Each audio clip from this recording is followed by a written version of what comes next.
Mohon solusi untuk permasalahan yang saya hadapi, Buya. Saya bingung dengan kondisi rumah tangga saya. Meskipun tinggal satu atap dengan suami dan mertua, kami sering cekcok dan suami saya egois serta tidak menghargai saya. Keluarganya sering ikut campur dan saya selalu disalahkan. Saya merasa sendirian, terutama saat hamil dan melahirkan, tanpa dukungan dari suami. Dia jarang berkomunikasi dan tidak peduli pada anak. Baru-baru ini saya kenal pria lain yang lebih perhatian dan dewasa. Kami merasa cocok, tetapi saya khawatir tentang status saya. Saya sudah mencoba berbicara dengan suami, tapi tidak ada perubahan. Saya merasa hidup seperti sendirian dan ini membuat saya lelah dan khawatir. Apa yang harus saya lakukan, Buya? Syukron, mohon pencerahannya, Buya. Wassalamualaikum warahmatullahi wabarakatuh. Hidup berumah tangga harus disadari bahwasanya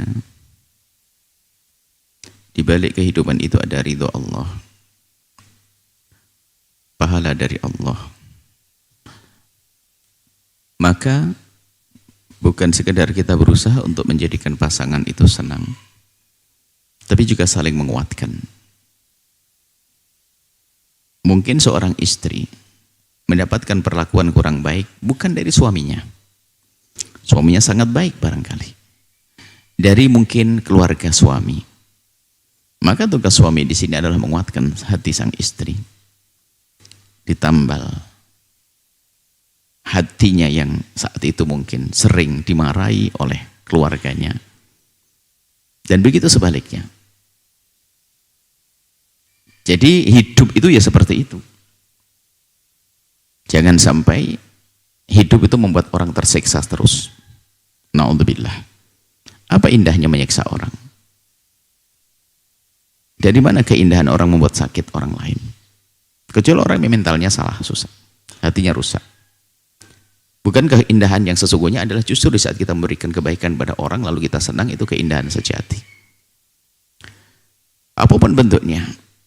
Mungkin seorang wanita seperti yang bertanya tadi, diliputi oleh suami yang tidak baik, keluarganya pun juga tidak baik, kerjaannya marah-marah dan seterusnya.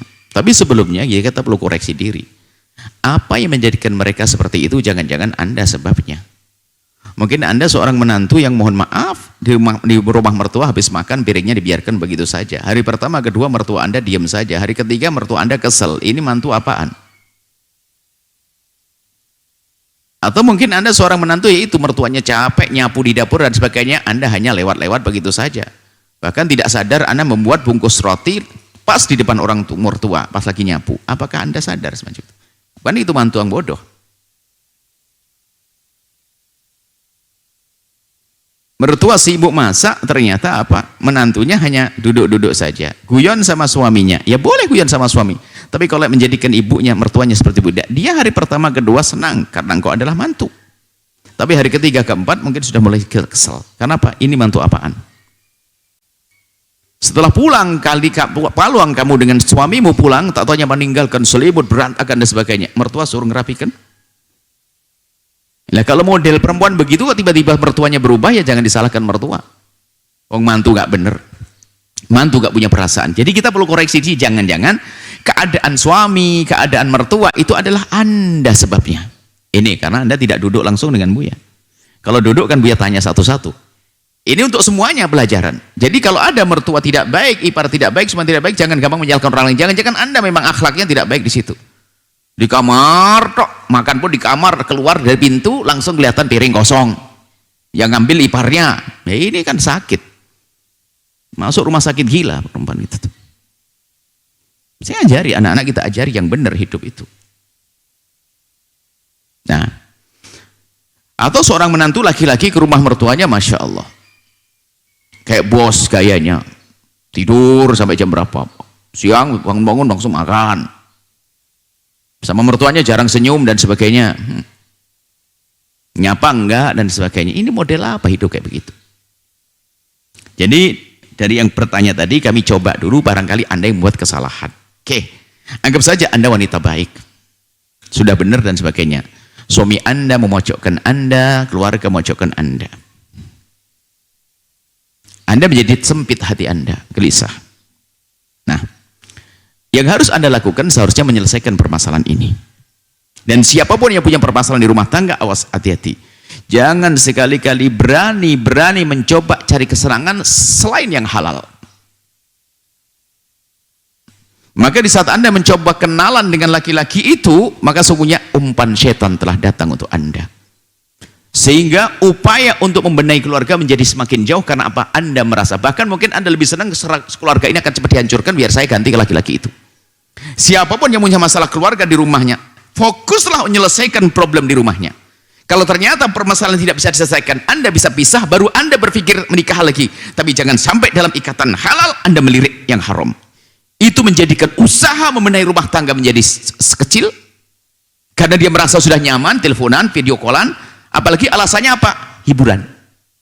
Di rumah suamiku tidak pernah suamiku kasar, suamiku ini, ya sudahlah, suami pergi, biarin deh, yang penting aku hiburan, video callan sama orang. Ini muqaddimah zina. Bisa jadi setelah ketemu dengan laki-laki itu, zina nggak pakai muqaddimah lagi, karena muqaddimahnya sudah telepon.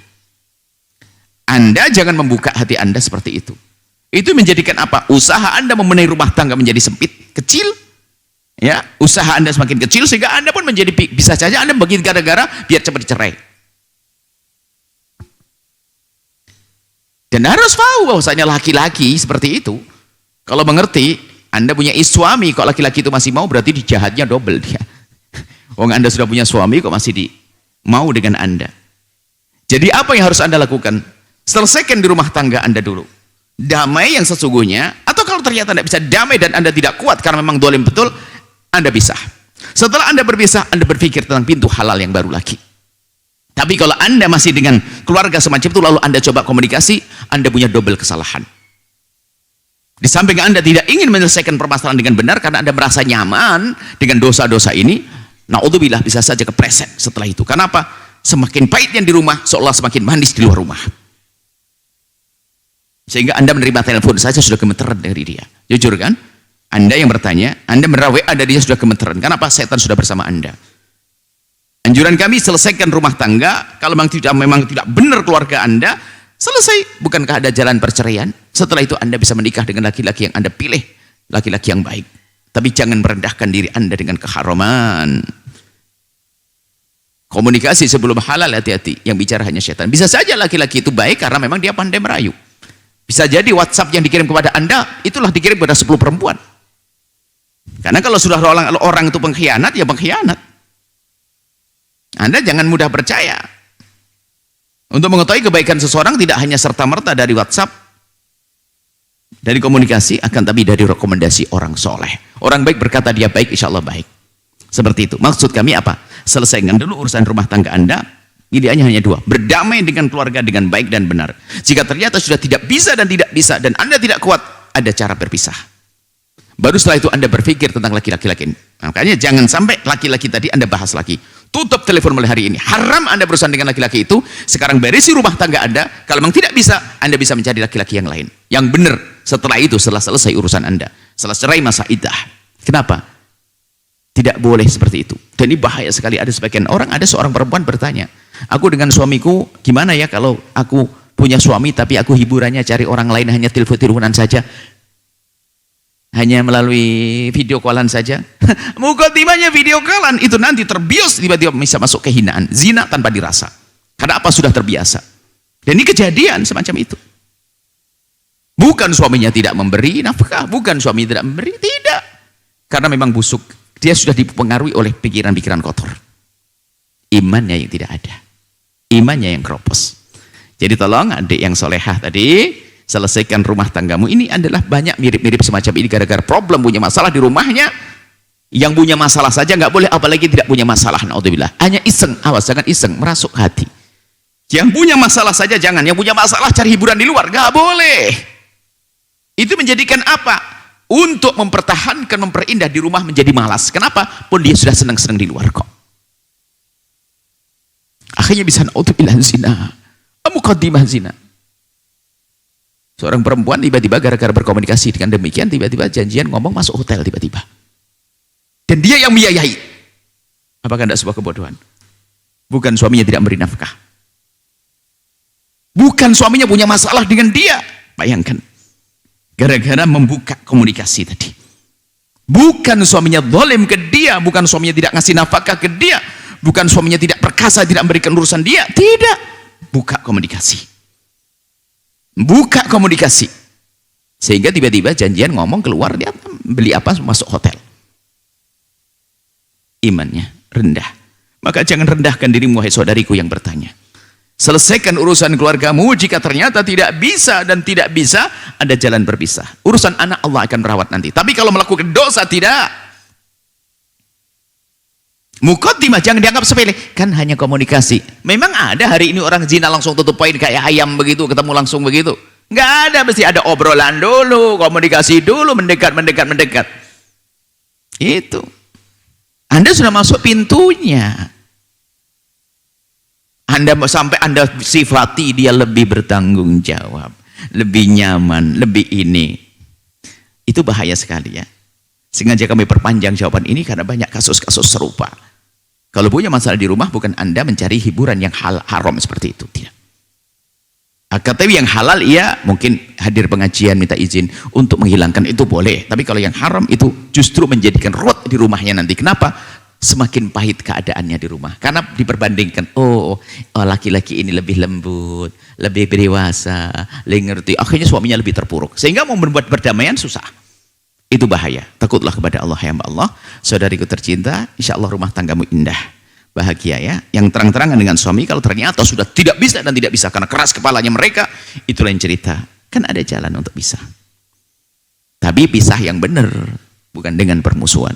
Dengan dendam. Ini saja, wallahu a'lam bishawab. Setelah Anda menyaksikan video ini, jangan lupa berselawat kepada baginda Nabi Muhammad sallallahu alaihi wa alihi wa sahbihi wasallam.